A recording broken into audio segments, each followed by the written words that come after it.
Legendary Behemoth. Nice. Mission failed.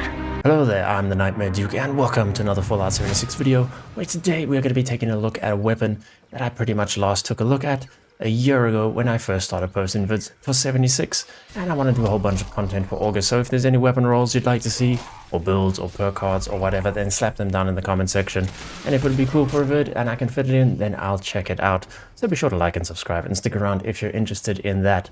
Always gets a bit quiet towards the end of the season when people start finishing off the scoreboard, so we can make August a bit more interesting, as well as Meat Week is still to come as well. But let's just get straight into things.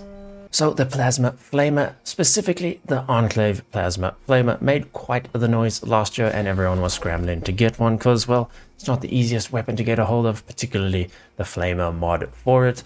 I've only gotten 3 in total, and I play 76 quite a lot. Others are still trying to get one, and others have been extremely lucky and got a whole bunch. Back to back, RNG is RNG, I guess, but regardless, how is it performing? So let's just get straight into the showcase and build. So we have a bloodied Prime Enclave Plasma Flamer here, sitting at 114 and 146 there, so really good damage. I don't know why the cosmetic skin is the regular Plasma skin with a toxic kind of green. The Enclave one does look slightly different, as you can see in front of you there. Let's check the Slugbuster. Yeah, so that's the regular kind of look to it.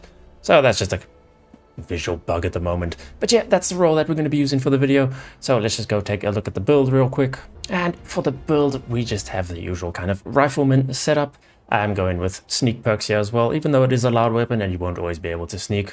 I thought, why not? If we can get some sneak crits and attacks off, then we'll go for it. So, got the usual expert, rifleman's perks, master perks, usual nerd rage, because we are rocking bloodied serendipity, bloody mess, then the sneak perks over in legendary. We are rocking follow through as well. So yeah, that's the build in case you're interested. But kicking things off with the big tanky targets like our behemoth buddy over here, we'll start off by sneaking and then come back and, not sneak and see if there's a massive difference. But let's just see how many rounds this takes to bring the behemoth down. Okay. And 9 shots. So yeah, Enclave Plasma Flamer, still ridiculously good. But let's come back and not sneak and see if there's a big difference. What's up, buddy? Back again. And let's just see. And also absolutely destroyed. A couple more rounds there, but not a massive difference. So yeah, let's just go deal with a couple of regular super mutants over in West Tech. So against your big enemies, it's no problem. So these super mutants here should pose little issue either.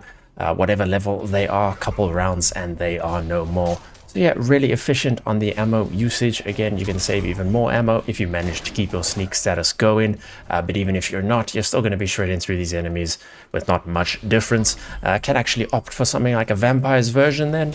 Still really powerful and will help keep you alive if you want to go for the bloodied state.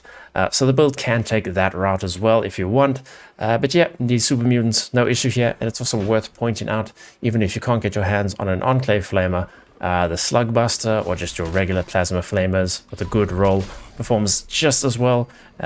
Just a bit less damage, but overall very, very similar. I did a vid on that way back as well. But yeah, let's just go find some robots to deal with. And the sentry bot, as always, should be insta-kill pretty much. Yep. So, no issue there.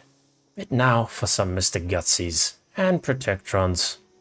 Can we maintain our sneak status? Probably not, but we'll get through them regardless. Not bad range on this either, to point that out. But yeah, that's hello. No, don't emote at the robots. That's how you get killed. But over to some Robo Brains, who usually kill me when I'm bloodied. They're quite perceptive.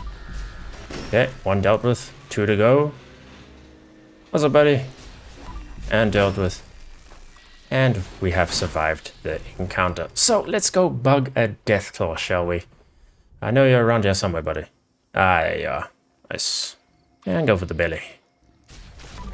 And dealt with 5 rounds. So yeah, Deathclaw as well. No issue for our Enclave Plasma Flamer.